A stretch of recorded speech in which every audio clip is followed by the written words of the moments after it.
Banjir bandang yang sempat melumpuhkan ribuan fasilitas pendidikan di Aceh. Aktivitas belajar mengajar perlahan kembali berjalan. Di Aceh Tamiang, sekolah-sekolah yang terdampak kini mulai berfungsi lagi. Dan ini menjadi ruang pemulihan psikologis sekaligus harapan baru bagi siswa, guru, dan orang tua.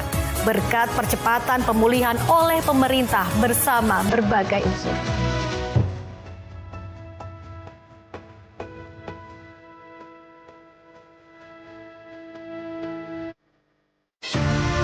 Suasana berbeda tampak di SD Negeri 02 Tualang Cut, Aceh, Tamiang.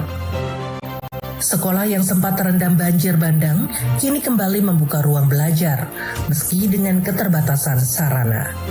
Di dalam kelas, murid-murid duduk di lantai beralaskan tikar, bernyanyi bersama, dan mulai kembali membangun rutinitas belajar. Di ruang kelas lainnya, siswa tampak menuliskan dan menggambar pengalaman mereka saat banjir melanda. Bangku dan meja yang tersisa masih dimanfaatkan, sementara sebagian besar fasilitas pendidikan sebelumnya hanyut terbawa arus. Namun keterbatasan tersebut tidak menyurutkan semangat belajar para murid. Pemulihan juga terlihat di area luar sekolah. Lapangan yang sebelumnya tertutup lumpur tebal kini telah bersih dan kembali digunakan siswa untuk beraktivitas. Ruang-ruang sekolah perlahan kembali berfungsi, menandai bangkitnya kehidupan sekolah setelah masa sulit.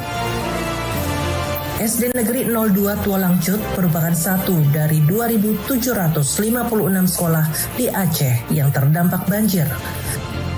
Saat bencana, air merendam sekolah hingga setinggi kepala orang dewasa dan meninggalkan lumpur serta material sisa banjir. Pemerintah bergerak cepat agar sekolah dapat digunakan kembali saat semester genap dimulai.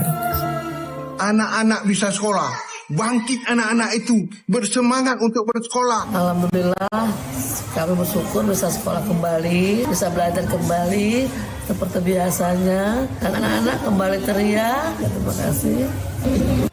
Pemulihan serupa terjadi di SD Negeri 1 Karangbaru. Bekas ketinggian air masih terlihat di dinding sekolah, namun lantai ruang kelas dan lapangan kini sudah bersih. Proses pembersihan dilakukan secara gotong royong, melibatkan pemerintah daerah serta personil TNI dan Polri. Personil gabungan terlihat mengeruk dan mengangkut lumpur menggunakan peralatan sederhana.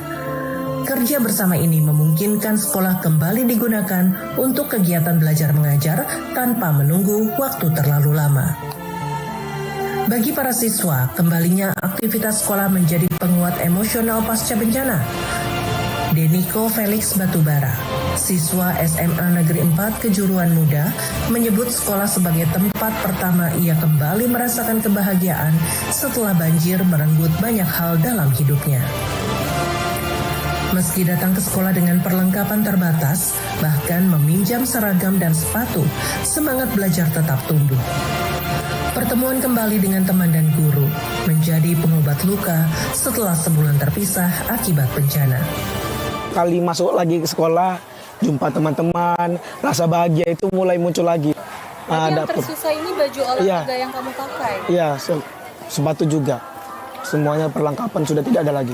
Saya paling kangen pada saat kami berkelompok, membuat satu kelompok dan memecahkan suatu masalah. Itu dalam satu kelompok itu memang benar-benar berpikir secara kritis. Jadi saya terpicu untuk membangkitkan pola pikir saya, sehingga di kedepannya saya juga dapat berpikir secara kritis. Pemulihan sekolah-sekolah di Aceh Tamiang menunjukkan bahwa pendidikan tetap menjadi prioritas di tengah bencana. Sekolah bukan hanya tempat belajar, tetapi ruang untuk memulihkan harapan, menata kembali masa depan, dan memastikan anak-anak tetap melangkah maju. Tidak terasa pemirsa, 30 menit sudah berlalu. Tentunya berbagai aktivitas presiden dan kebijakan pemerintah telah kami sajikan untuk Anda. Dan terima kasih telah menyimak Jendela Istana. Saya Sheila Kosakoy mewakili seluruh kerabat kerja yang bertugas pamit undur diri. Sampai jumpa.